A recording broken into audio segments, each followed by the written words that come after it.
Welcome students to channel Study 24/7. Now this is the part 3 of general awareness questions asked in SSC CGL 2016 4th of September, जो कि कल हुआ। उस exam में जो भी क्वेश्चन है उसका पार्ट 3 है। ये पार्ट 1 पार्ट 2 ऑलरेडी अपलोड हो चुका है। सो हम स्टार्ट करेंगे discussion. Quit India movement started in which city? So quit India movement started in Bombay. So उस टाइम पे बॉम्बे कहा जाता था, अभी मुंबई कहा जाता है, मुंबई महाराष्ट्र में। सो ये कब स्टार्ट हुआ था? देखिए ऑन 8 अगस्त 1942, और जो कांग्रेस का बॉम्बे सेशन हुआ था उसमें एक ये जो क्विट इंडिया मूवमेंट है ये लॉन्च हुआ था। इसको करने का डिसीजन कर लिया था उन्होंने, लेकिन दूसरे ही दिन ब्रिटिश गवर्नमेंट ने इनको जेल में डाल दिया था, गांधी जी जवाहरलाल नेहरू जी को। ठीक है, next, goitre causes due to lack of. So goitre जो डिसीज होता है वो किसके वजह से होता है ऐसे? सो आयोडीन की वजह से जो होता है गोइटर होता है। गोइटर क्या होता है? Goitre is a swelling of gland in the neck called the thyroid gland. जो कि थायराइड ग्लैंड होती है ना, उसके ऊपर जो सूजन आती है उसे गोइटर कहते हैं। नेक्स्ट क्वेश्चन देखिए, hockey world cup 2016 won by. तो किसने जीता 2016 hockey world cup? So Australia ने जीता, लेकिन अभी यहाँ पे मैंने ब्रैकेट में डिफीटेड नेदरलैंड्स, देखिए उन्होंने डिफीट किया नेदरलैंड को फाइनल में। ऐसा क्यों लिखा? क्योंकि देखिए क्वेश्चंस ऐसे पूछे जा रहे हैं, हमें क्या लगता है, जैसे फॉर एग्जांपल मैं आपको एक करंट अफेयर बताता हूँ जो कि हुआ है। पीवी सिंधु जी ने रियो ओलंपिक्स में वैन हुआंग जो थी उनको हराया था। तो हमें क्वेश्चन में क्या पूछा गया, पार्ट 2 में वो क्वेश्चन है शायद इस सीरीज़ के, कि वो कौन से देश से बिलोंग करती थी।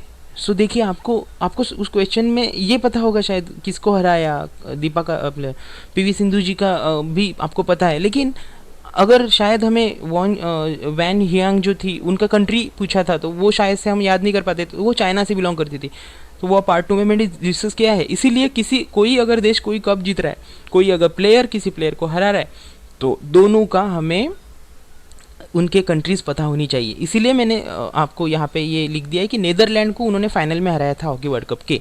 ठीक है, नेक्स्ट क्वेश्चन देखिए, Wills disease affects which organ, ऐसे क्वेश्चन था।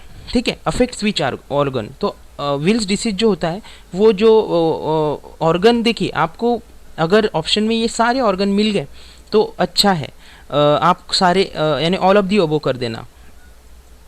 लेकिन अगर आपको सिर्फ इसमें से एक दिया हुआ है और बाकी अलग है जो कि इस लिस्ट में आते नहीं, तो आपको इनमें से एक पे टिक करना है, क्योंकि ये अफेक्ट होते हैं विल्स डिसीज की वजह से। सो उसमें कौन कौन सा आता है?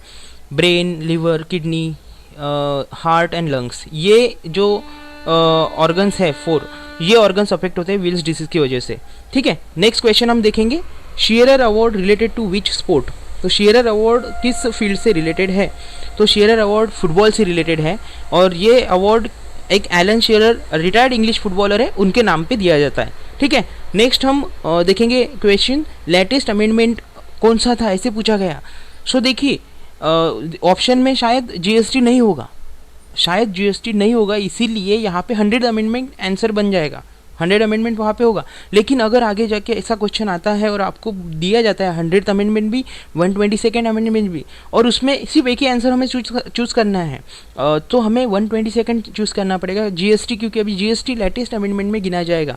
लेकिन अगर बोथ कहेंगे तो फिर बोथ आप टिक कर लीजिएगा। लेकिन आपको जो भी अभी 1 मंथ में लेटेस्ट अमेंडमेंट हुए हैं, बहुत इंपॉर्टेंट अमेंडमेंट, सो वो आपको देखने पड़ेंगे। तो 100 अमेंडमेंट एक्ट जो था वो फर्स्ट शेड्यूल में चेंजेस किए गए थे, और वो था लैंड बाउंड्री एग्रीमेंट ट्रीटी, जो कि इंडिया और बांग्लादेश के बीच साइन हुई थी। तो उसे 100 अमेंडमेंट वो हमारे संशोधन हुआ था हमारे कॉन्स्टिट्यूशन में, सो इसीलिए उसको 100 अमेंडमेंट ऑफ द कॉन्स्टिट्यूशन कहा जाता है। नेक्स्ट हम डिस्कस करेंगे क्वेश्चन, सेक्शन 124A किस चीज़ से बिलोंग करता है, किस चीज़ से रिलेट करता है?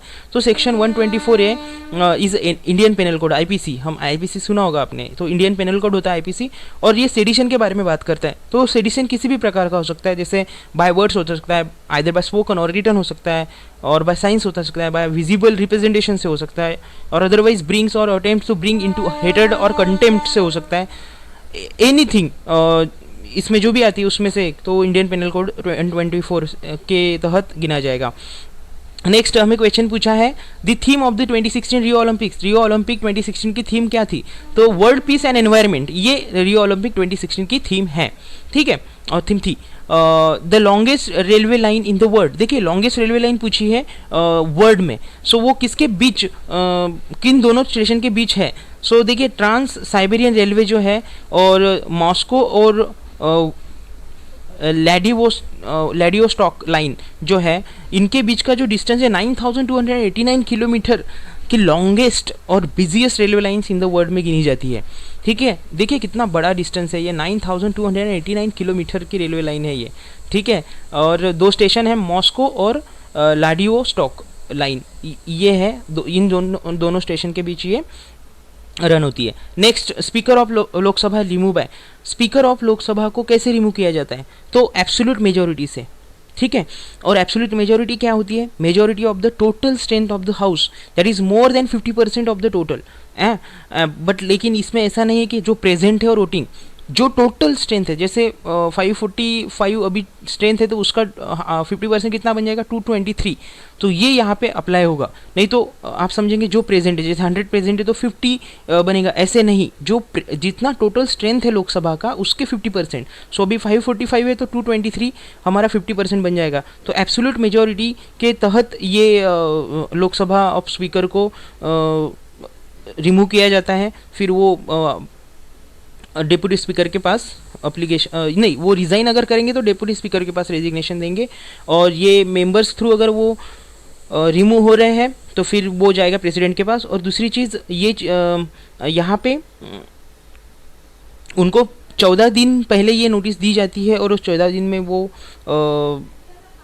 उनको नोटिस मिलता है वो, ठीक है। सो ऐसे ही है, आर्टिकल 94C के तहत ये चीज़ें होती है, ठीक है, आर्टिकल 94C के तहत। सो ठीक है गाइज, ये कुछ क्वेश्चंस थे जो मुझे मिले थे, तो ये मैंने पार्ट 1, पार्ट 2, पार्ट 3 मिला के आपको ये सारे क्वेश्चन जो कि 4 और सितंबर में पूछे गए जनरल अवेयरनेस सेक्शन में। सो देखिए इसमें टोटल ये बनेंगे मेरे ख्याल से 40 क्वेश्चन बनेंगे, शायद से 30 के 40 के बीच में बनेंगे, 30 to 35।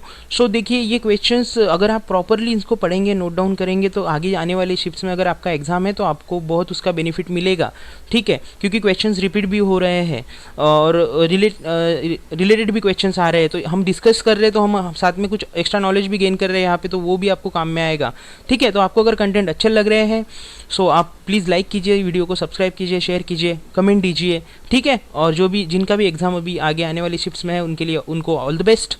Thank you guys, this is सम्राट साइनिंग ऑफ।